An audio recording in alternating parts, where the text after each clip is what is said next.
Alright mga lods, no? Eto na nga mga lods, ipakyat na kami dito sa restaurant na napili namin, no, sa may cafe in the sky, no mga lods. Ayan, napakaganda dito mga lods sa loob, no? Ito na nga ay napasilip ako dito sa likod, no? Kasi magandang view. Ngayon, nag-order na kami ng aming pagkain, no mga lods. Ayan, meron silang pork budbud, no? Chicken budbud, beef budbud. Yan ang mga bestseller nila dito mga lods. Ayan. Marami pang iba mga lods. Mura lang yan mga lods. Tsaka nag-order kami ng ice coffee, no? Kasi mainit mga lods. Ayan na nga mga lods ay paakyat na kami sa taas, no? Ayan. Paakyat na kami sa taas mga lods. Ayan. Yan, may hagdan dyan mga lods sa taas. Ayan. Yan, makikita sila ni ate dyan, nagtatago sa init ng araw, kasi mainit pa dyan. Ayan ang view mga lods, pag nasa taas ka na, kitang-kita mo dyan mga bahay ng mga artista ba yan o vlogger yan. No?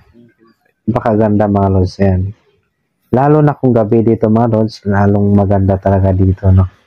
Kasi may lights, pero sa totoo lang, mas okay ngayon kasi may view ka makikita, may view ka mabidyohan. Ayan, nakita ka mga bahay na pinakamaganda, no? Ano? Yan, mga bahay ata ng mga artista yan. Nandito sila nagtayo ng bahay kasi nga, maganda dito sa Rio yung hangin, no? Saka, nakawala na stress, no? Parang iba ata dyan, parang rest house na siguro ang ginawa nila, no? Marami pa dyan, no? Ginagawa yung bahay, no? Kita dyan. Ayan, parang sa tabi lang sila ng bangin. Ayan, no? Oh. Ayan. Kaganda mga lods. Ayan, no? Ayan, may ginagawa pa. Ayan, ito na ay mauupo na kami sa amin. Alright mga lods, no? Dumating na yung order namin. Nagulat ako sa dumating na order sa akin. Ang order ko kasi ay pork budbud. Ang dumating naman sa akin ay beef budbud.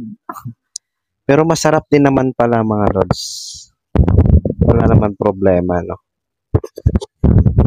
Mas maganda talaga na tinitikman natin mga pagkain ng ibang probinsya, no? Kaysa yung nakakain natin sa Maynila mga lods. Para iba din naman yung panlasa natin, no? Kaya yun ang ating goal sa buhay, no? Na matikman ang mga pagkain ng ibang lugar. Kasi paiba-iba ang mga